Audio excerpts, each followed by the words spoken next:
Hi community of awesome, I'm Ava J and this is Bookish Pixie. So the last 2 weeks I've been talking about the simplified steps to writing a book and getting an agent, and this week I'm talking about the simplified steps to getting a book deal after you've gotten an agent. As I mentioned last week, this is totally geared toward traditional publishing, so if you're self-publishing, this will not be useful to you, but if you want to traditionally publish, this is how it works. So once you've signed with an agent, these are the following steps. First, agent revisions. Now this may or may not be a step depending on who your agent is and what manuscript you're working on. Some agents do revisions with their clients and some do not. It varies agent to agent and manuscript to manuscript, so yeah. I'm mentioning this as a step, however, because there is a very real chance that you will do revisions with your agent before going on submission. How many times you go back and forth in revisions with your agent will vary manuscript to manuscript and agent to agent, but revisions may happen, so yeah. Second, the submission plan. This again varies agent to agent, but there will eventually come a time when the agent calls their client and talks about the submission plan. Things that will be discussed will include how large the submission round is,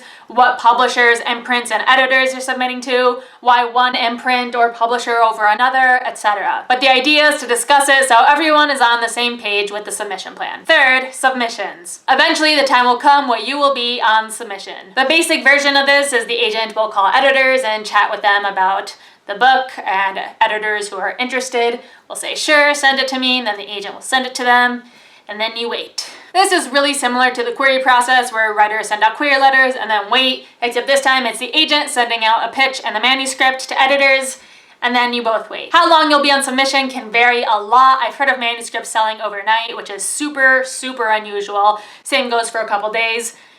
More likely it'll be several weeks, it could even be several months, and sometimes it's over a year, so it varies. You may have multiple rounds of submissions where your agent will send to a group of editors at one time and then later to another group of editors, etc. You may do revisions between rounds of submission, you may not.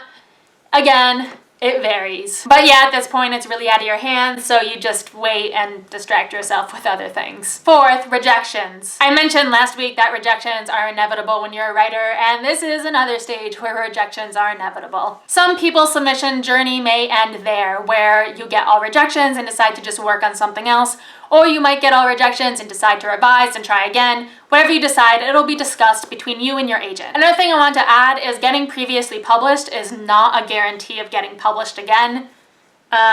So yeah, there's that. Rejections happen and they're totally okay and normal and part of the process, so yeah. Fifth, the other call. Alternatively, if your submission journey does not end with rejections, it will end with another happy call. This is the moment when the agent gets to call the writer and say, I have good news, and then everyone is really happy and excited. Similarly to querying, once a publishing house has offered, the agent will let other editors know that an offer has been made. Then if multiple editors are still interested and get permission to offer, there could be what is known as an auction. So if you ever hear about a book selling at auction, that's what it means, that there are multiple editors and publishing houses involved and they bid for the book. Or alternatively, you only get one offer and everybody else will say, cool, congratulations, and that'll be the end of it, and that's still totally okay because you are getting published. So that's what I got for today. If you'd like to do so, don't forget to subscribe and comment, and I'll see you guys next week.